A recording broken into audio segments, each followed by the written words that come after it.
राधे राधे सभी को, जय श्री कृष्णा। स्वागत है आप सभी का हमारे यूट्यूब चैनल दिव्य कथा मंथन में। आज शारदीय नवरात्रि का दूसरा दिन है और यह दिन माँ ब्रह्मचारिणी को समर्पित है। इस दिन माता ब्रह्मचारिणी की विधिवत पूजा की जाती है और उनका प्रिय भोग लगाया जाता है। अगर आपने भी आज व्रत किया है तो इस दिन माता ब्रह्मचारिणी की कथा ज़रूर पढ़नी चाहिए। ऐसे में आइए पढ़ते हैं दूसरी नवरात्रि की व्रत कथा। माँ दुर्गा की नवशक्ति का दूसरा स्वरूप ब्रह्मचारिणी का है। यहाँ ब्रह्मा का अर्थ तपस्या से है। माँ दुर्गा का यह स्वरूप भक्तों और सिद्धों को अनंत फल देने वाला है। इनकी उपासना से तप, त्याग, वैराग्य, सदाचार और संयम की वृद्धि होती है।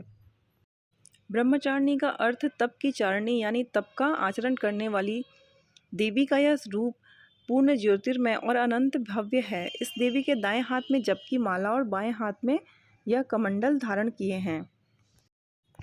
पूर्व जन्म में इस देवी ने हिमालय के घर पुत्री के रूप में जन्म लिया था और नारद जी के उपदेश से भगवान शंकर को पति रूप में प्राप्त करने के लिए घोर तपस्या की थी। इस कठिन तपस्या के कारण इन्हें तपश्रारणी अर्थात ब्रह्मचारिणी के नाम से अभिहित किया गया था। 1000 वर्ष तक इन्होंने केवल फल फूल खाकर बिताए और 100 वर्षों तक केवल जमीन पर रहकर शाक पर निर्वाह किया। कुछ दिनों तक कठिन उपवास रखे और खुले आकाश के नीचे वर्षा और धूप के घोर कष्ट सहे। 3000 वर्षों तक टूटे हुए बिल्व पत्र खाए और भगवान शंकर की आराधना करती रहीं। इसके बाद तो उन्होंने सूखे बिल्व पत्र खाना भी छोड़ दिए। कई हजार वर्षों तक निर्जल और निराहार रहकर तपस्या करती रहीं। पत्तों को खाना छोड़ देने के कारण ही इनका नाम अपर्णा नाम पड़ गया। कठिन तपस्या के कारण देवी का शरीर एकदम क्षीण हो गया। देवता, ऋषि, सिद्धगण, मुनि सभी ने ब्रह्मचारिणी की तपस्या को अभूतपूर्व पुण्य कृत्य बताया, सराहना की और कहा, हे देवी, आज तक किसी ने इस तरह की कठोर तपस्या नहीं की।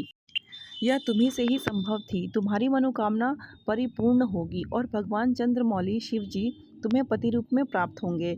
अब तपस्या छोड़कर घर लौट जाओ। जल्द ही तुम्हारे पिता तुम्हें बुलाने आ रहे हैं। इस देवी की कथा का सार यह है कि जीवन के कठिन संघर्षों में भी मन विचलित नहीं होना चाहिए। माँ ब्रह्मचारिणी देवी की कृपा से सर्व सिद्धि प्राप्त होती है। दुर्गा पूजा के दूसरे दिन देवी के इसी स्वरूप की उपासना की जाती है। मान्यता है कि देवी ब्रह्मचारिणी की आराधना करने वाले भक्त शीघ्र ही समस्त भोगों के सुख को भोग कर अपनी आत्मा का कल्याण करते हैं और ब्रह्म तत्व की प्राप्ति करते हैं। हमें भी माता की शरण प्राप्त हो ऐसी भावना होनी चाहिए।